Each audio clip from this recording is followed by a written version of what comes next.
স্বার্থপর স্ত্রীর চারটা লক্ষণ। আমাদের সমাজের ভিতরে অনেক স্ত্রী রয়েছে, দেখবেন তারা তাদের স্বামীদেরকে মূল্যায়নই করতে চায় না, স্বামীদেরকে তারা গোনার ভিতরে ধরে না। তো কোন চারটা লক্ষণ দেখলে বুঝবেন যে আপনার স্ত্রী স্বার্থপর? এক নম্বরে আপনি দেখবেন যে স্বামীর কষ্ট তার কখনো চোখে পড়ে না। যখন দেখবেন যে যেই নারী স্বামীর কষ্ট তার চোখে পড়ে না, বা স্বামী এতই কষ্ট করলেও তার সেটা মনে হয় না যে স্বামী তার জন্য কিছু করতেছে, তখন আপনি বুঝবেন এই স্ত্রী হলো স্বার্থপর স্ত্রী, বা আপনার স্ত্রী স্বার্থপর, বা আপনার স্ত্রী আপনার খেয়াল রাখে না, আপনার স্ত্রী আপনাকে ভালোই বাসে না। অনেক স্বামী রয়েছে দেখবেন যে চেষ্টা করে যে কিভাবে এই অল্প ইনকামের ভিতরে আমার সন্তান, আমার বিবিদেরকে আমি ভালো রাখতে পারি। কারণ একজন স্বামী যখন ইনকাম করে, সে চেষ্টা করে যে আমি নিজে কিছু না করে আমি আমার সন্তান বিবিদের জন্যই আগে করি, এরপর থাকলে বেঁচে থাকলে আমার জন্য আমি করব।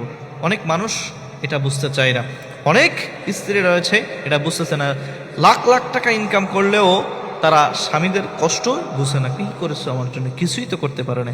দুই নম্বরে, স্বামীর প্রতি সব সময়ের জন্য অকৃতজ্ঞ থাকে। যাই করুক না কেন স্বামী, সেটাতে সে সন্তুষ্ট হতে পারে না। আপনার স্বামীর হয়তো 10,000 টাকা ইনকাম আছে, বা মাসে 15,000 টাকা ইনকাম আছে, এর ভিতরেই তার সাধ্য অনুযায়ী আপনার জন্য হয়তো কিছু গিফট দিয়েছে, বা আপনার জন্য হয়তো মার্কেট করে দিয়েছে।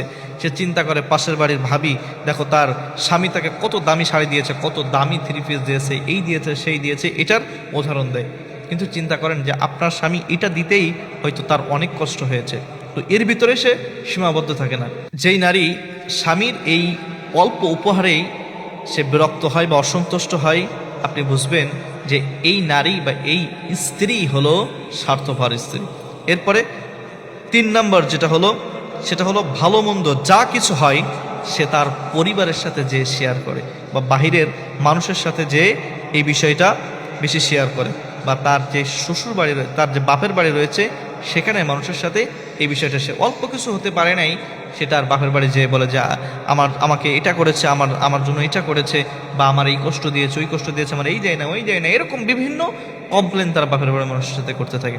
4 নম্বর এবং সর্বশেষ হলো যে অন্যের কথা বেশি বিশ্বাস করে। যে একজন একটা বলেছে সেটা ভুল বা সঠিক এটা বাছ বিচার না করে সংসার সেটা নিয়ে অশান্তি তারা তৈরি করে। শ্বশুরবাড়ির লোকজন যদি একটা কান পড়া দেয়, সেটাই তারা মেনে নেয়। বাহিরের বাড়ির কোনো ভাবি বা কোনো কাকি যদি একটা কান পড়া দেয়, সেটাই এই মহিলাটা মেনে নেয়, এবং পুরুষের কোনো কথার তারা দাম দিতে চায় না। তখন বুঝবেন যে এই স্ত্রী বা এই নারী হলো স্বার্থপর একজন স্ত্রী বা নারী। কোন 4টার কথা বললাম? 1 নম্বরে স্বামীর কষ্ট তার চোখে পড়ে না, এরপরে সে কোনো কিছুতেই স্বামীর সন্তুষ্ট হতে পারে না, এবং ভালো মন্দ যা কিছু হোক তিনি বাপের বাড়ি বা বিভিন্ন মানুষের সাথে সেটা শেয়ার করে, এবং অন্যের কথা বেশি শোনে। এই 4টা লক্ষণ যে নারীর ভিতরে দেখবেন বা যে স্ত্রীর ভিতরে দেখবেন, বুঝবেন এই স্ত্রী হলো স্বার্থপর স্ত্রী।